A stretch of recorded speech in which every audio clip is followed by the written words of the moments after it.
İçinizdeki yüceliği selamlıyorum.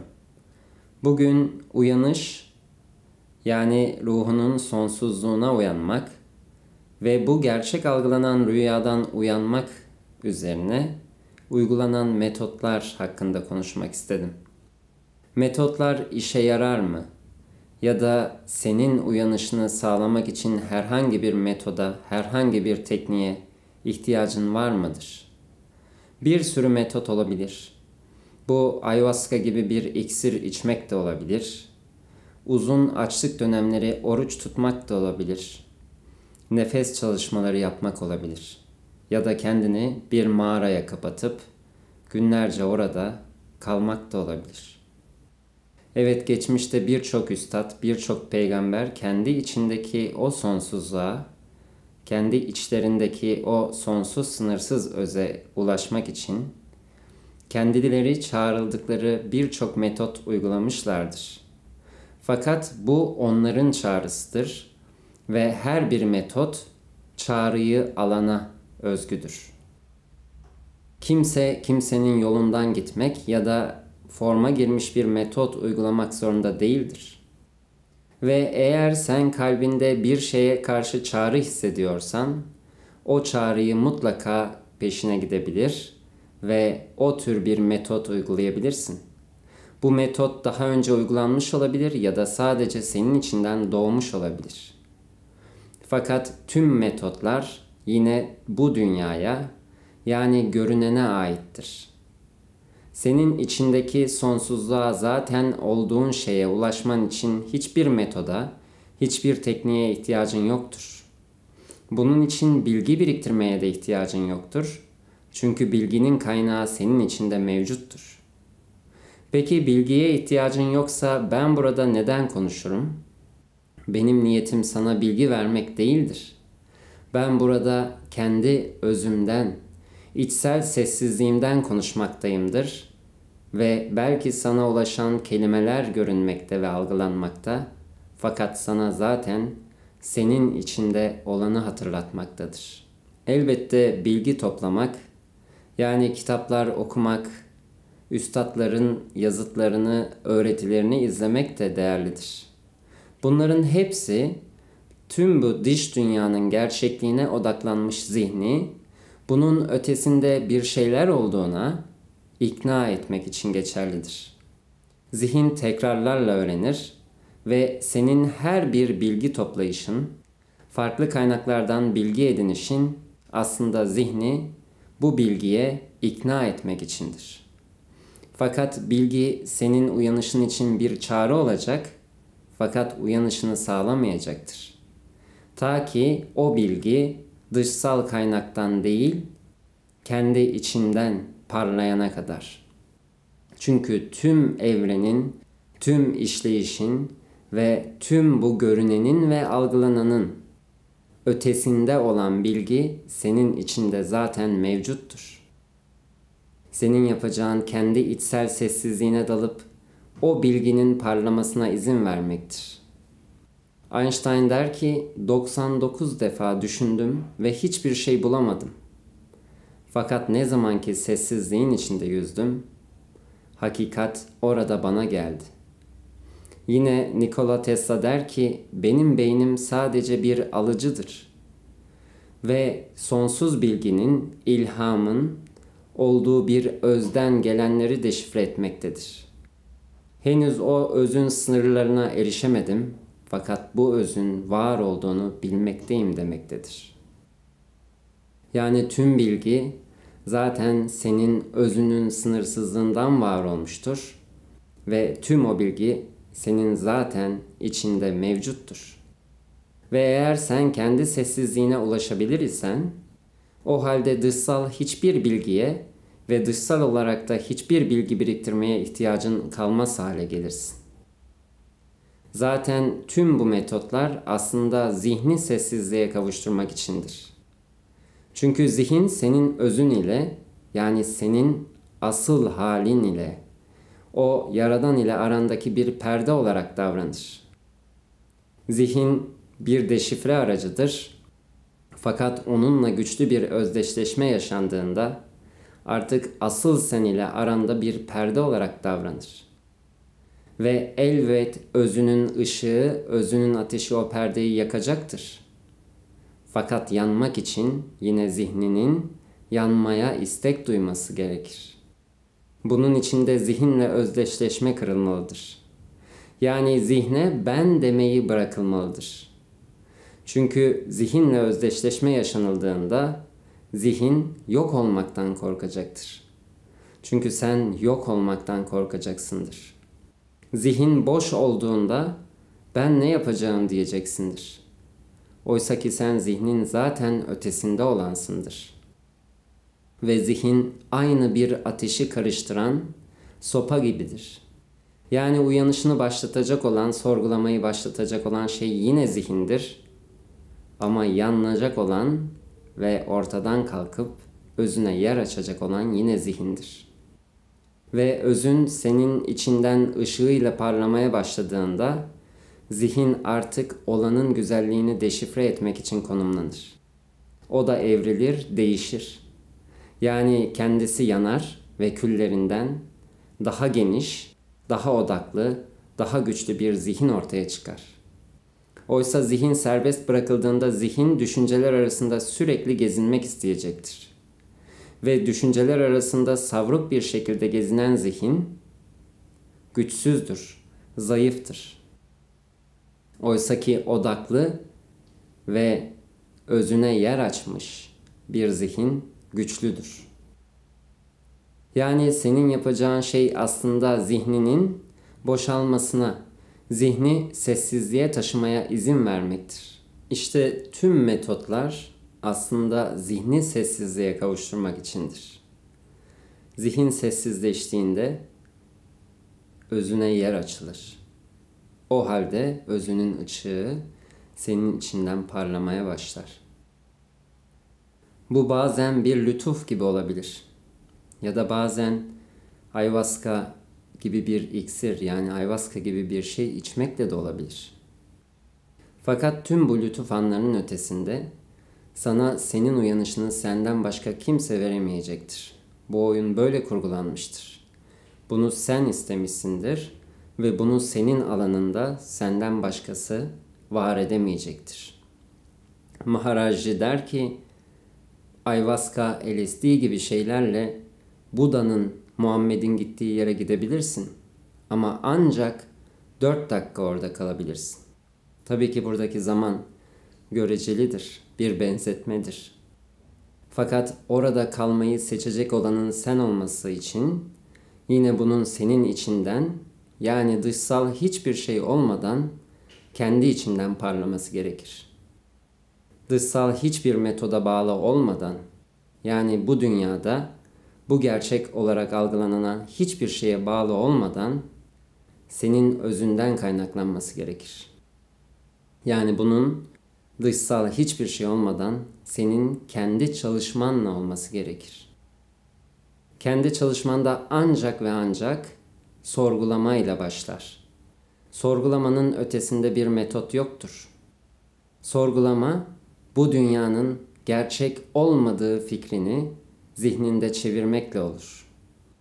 Bu dünyanın gerçek olmadığını idrak eder, bunu sorgularsan, yani görünenin gerçek olmadığını zihninde çevirirsen, o halde sen de görünen değilsindir. Sen de duyulan değilsindir. Sen de 5 duyuyla algılanan değilsindir. Sen bu beden değilsindir. Bu alanda hissedilen duygular değilsindir.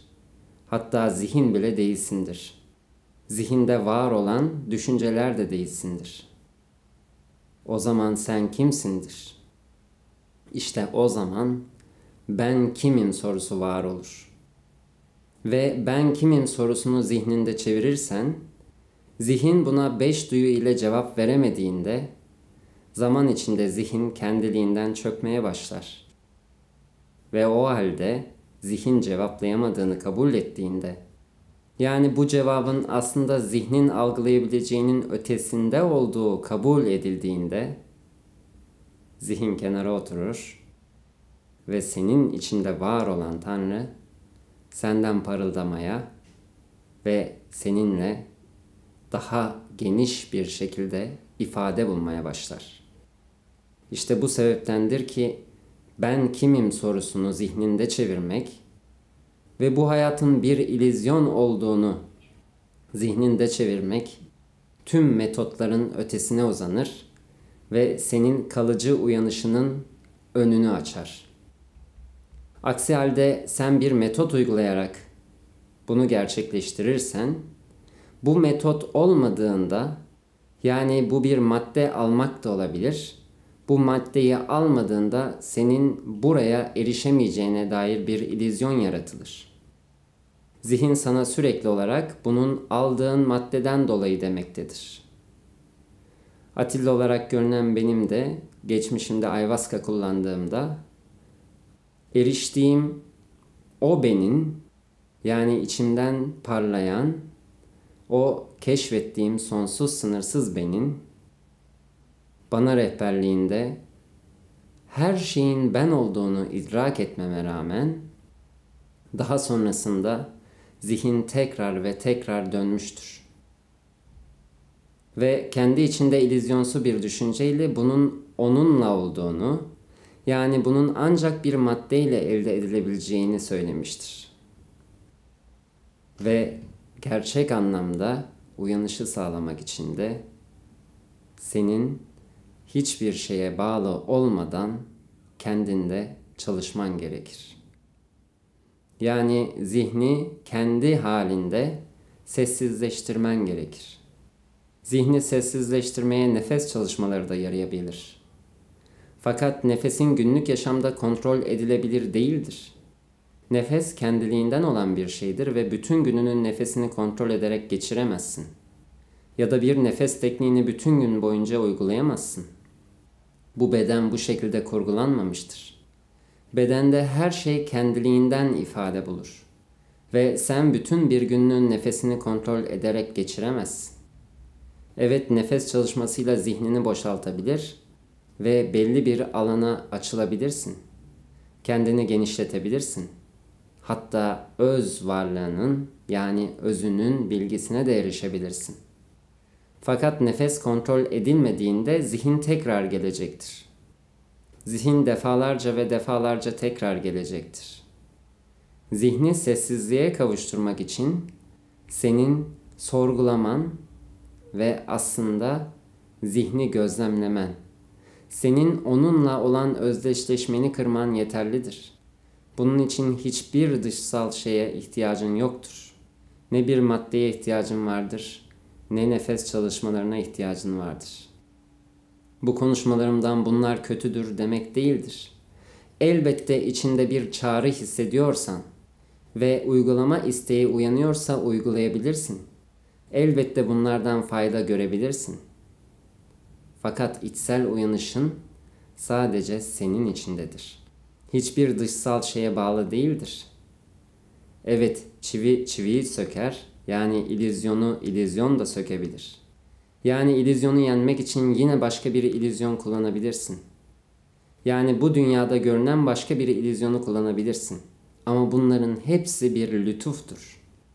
Bu lütuf anlarını yaşadığında, yani kendini hatırladığında, bunun senin hatırında kalması ve bu beden bilinç alanına işlenmesi, yani bu zihnin ötesine geçilebilmesi için yine senin günlük hayatında sürekli olarak sorgulama halinde kalman gerekli ve belki de her şeyden kolaydır.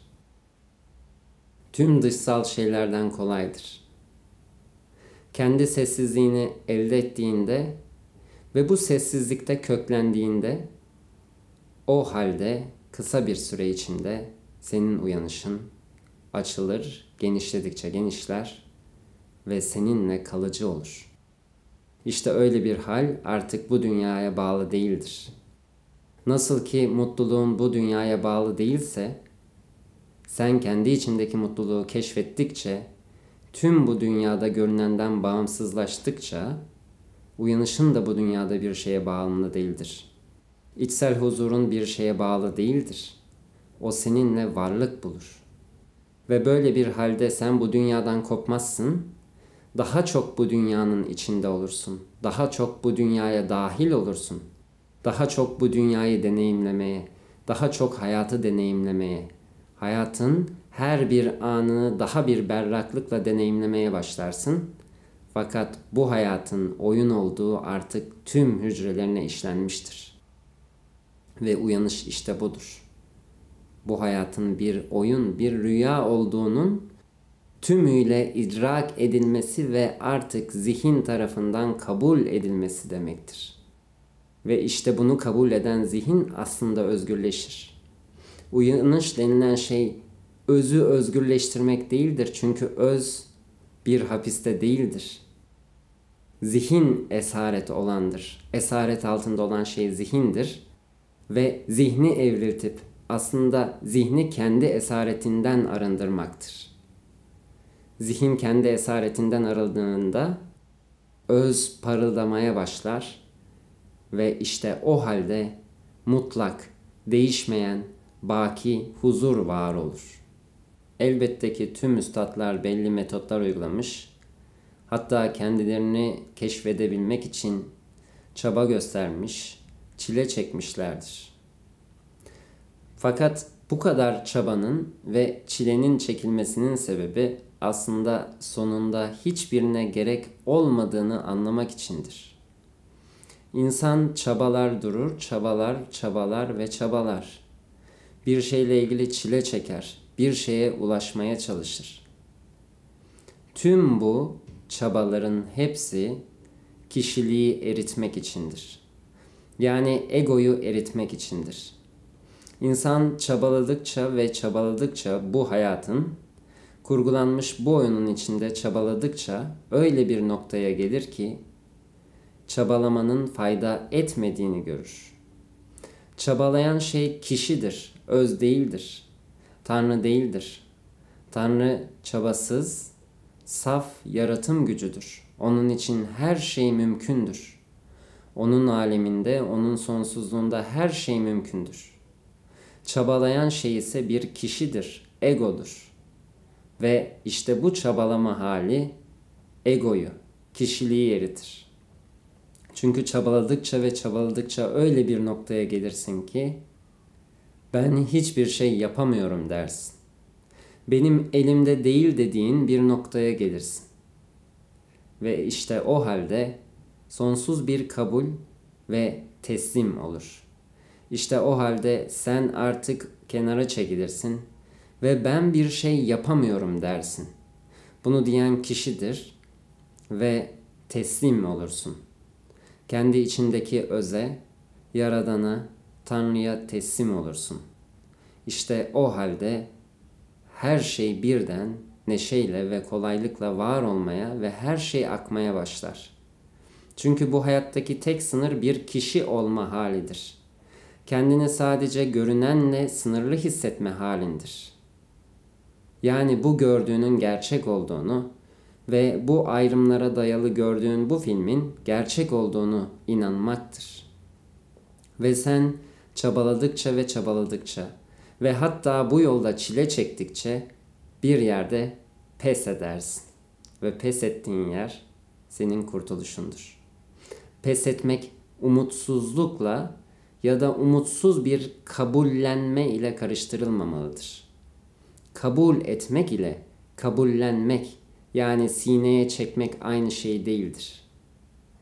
Öyle bir noktaya gelirsin ki gerçekten kişinin yani bir insan olarak küçük bir zihin olarak bir şey başaramadığını kabul edersin ve kenara çekilirsin ve o halde kendi içindeki sınırsızlık doğar, parıldamaya başlar ve senin tüm yolunu açar. O halde aslında bu kabulde ve bu teslimde dediğin şey şudur. Bu görünen sınırlıdır. Ve bu görünenin sınırlı olduğunu kabul ettiğinde kendi içinden bir sınırsız güç doğar. Ve o gücün önünde hiçbir şey duramaz. O halde hayat akışa girer. Her şey senkronlar oluşturur ve o küçük kişinin başarmaya çalıştığı şeyin çok ötesinde olana genişlenilir. O küçük insanın Yani bu görünen insanın başarmaya çalıştığı şeyin ötesinde olana ulaşılır. Ve o halde fark edersin ki ulaşacağında hiçbir şey yoktur. Onca zaman boyunca o aradığın şey, ileride zannettiğin şey kendi içindedir. Sadece onu zihinle ve bu kişi olma, sınırlı olma illüzyonuyla, sadece kendini görünenden ibaret zannetme illüzyonuyla kapatmış olan yine sensindir. Olduğun şeye ulaşman gerekmez. Sadece onun üstündeki düşünce örtüsünü kaldırman yeter. Ve bu elbet olacaktır. İçinde böyle bir niyet canlanıyor ve bu yolda çabalıyorsan elbet bir gün çaba sona erecek, çile bitecek ve hiçbir çileye ve çabaya gerek olmadığı anlaşılacaktır. Buda da uyanışı için uzun süre açlık orucu tutmuştur. Uzun süre yürümüş, aç kalmış ve çile çekmiştir. Ve oturduğu incir ağacının altında, yaptığı derin meditasyonda, yani aslında zihnini gözlemlediğinde ve zihninin kontrolünü tam anlamıyla ele aldığında, yani aslında pes edip kendi içindeki özle teslim olduğunda uyanışı gerçekleşmiştir. Ve döndüğünde bir dönmek de yoktur. Yani gözlerini açtığında ilk söylediği ne olmuştur? Bir yemek getirin de yiyelim. Acıktığı için bunu söylememiştir. Artık çile bitti, tamam yemek yiyebilirim. Bunun içinde bu diye söylememiştir. Bunun altında çok derin ve çok komik bir şaka yatar. Hiç gerek yokmuş. Tüm bunların hiçbirine gerek yokmuş. Aradığım benmişim ve bunun için hiçbir zorluğa ve hiçbir çileye de gerek yokmuş demektedir. Ama yine de oyun böyle güzeldir. Elbet bir çile çekilir. Ama o çilenin bittiği yerde, çabanın bittiği yerde, yani kişi sınırlarından kurtulduğunda öyle bir an gelir ki bu kadar mı basitmiş dersin. Evet, tüm yol o basit an içindir. Ve bu andan sonra bile zihin tekrar ve tekrar gelmek isteyebilir ama artık özdeşleşme bitmiştir. Ve bu saatten sonra zihnin hiçbir gücü kalmamıştır. O zaman ne yapacaktır? Boşluk ve sessizlik halinde bu hayatın tadına varmaya ve tanık olmaya yönelecektir. Zaten tanık olmak için var olmuştur. Bu hayatta var olan her şey Tanrı'dan var olmuştur. Her şey Tanrı'nın kararıyla olur ve tüm olan eylemlerin hepsi Tanrı'nın eylemidir. Tüm bu film Tanrı'nın filmidir. Her şey onun tarafından var olur ve kontrol edilir ve muhteşem bir neşeyle birbirine örülü şekilde işler. Peki burada var olan bu görüntü, bu beden bilinç alanı ne içindir? Tanık olmak içindir. Sen Tanrı'nın bu hayatı izlediği gözlersindir. Kendi üzerine fazla sorumluluk alır ve mücadele edersin. Oysa ki her şey Tanrı'dandır ve yapılacak tek şey ona izin vermektir. Ve eğer içinde var olan Tanrı'ya, senden ayrı olmayan o Tanrı'ya güvenir, bu hayatın gerçekliğine inanmayı bırakır, içindeki o sonsuz öze teslim olursan, işte o halde sen tanık olmanın tadına varırsın. Neşeyle akan, değişen, dönüşen, her anı mutluluk veren hayatı izlemeye başlarsın. Zihnine tutunur ve zihnine inanırsan, zihnin gerçekliğine inanırsan ve zihinle, bulunduğun bu görüntüyle, bu bedenle, bu beden alanında var olan duygularla fazla özdeşleşme yaşarsan, tanrısal olanın önüne bir perde, bir set çekersin, bir direnç hali, bir mutsuzluk hali yaşarsın. Oysa tek yapman gereken teslim olmak, izin vermektir. İşte tüm metotların ötesinde olan o sorgulama, ben kimim? ve bu hayat gerçek değil ise görünen tüm bu oluş nedendir sorgusu tüm metotların ötesine geçer. Çünkü zihni kendi içine çökertir. Zihin cevap veremeyeceği bir soruyla karşılaşmıştır. Çünkü bunun cevabı zihnin ötesinde var olmaktadır. İşte bu sorgulama zihnin teslimiyle, kabulüyle, kenara çekilmesiyle sonuçlanır ve sen hakiki olana, her şeyin yaratıcısı olana, o içinde zaten var olana uyanırsın. Sınırlarından özgürleşir, evrensel olana genişlemeye başlarsın. Ve o andan itibaren katman katman açılan bir çiçek gibi her geçen an ve her geçen gün daha da açılır ve daha da genişlersin. İçinizdeki yüceliği selamlıyorum. Her şey kalbinizin istekleri doğrultusunda geçsin. Sevgiler.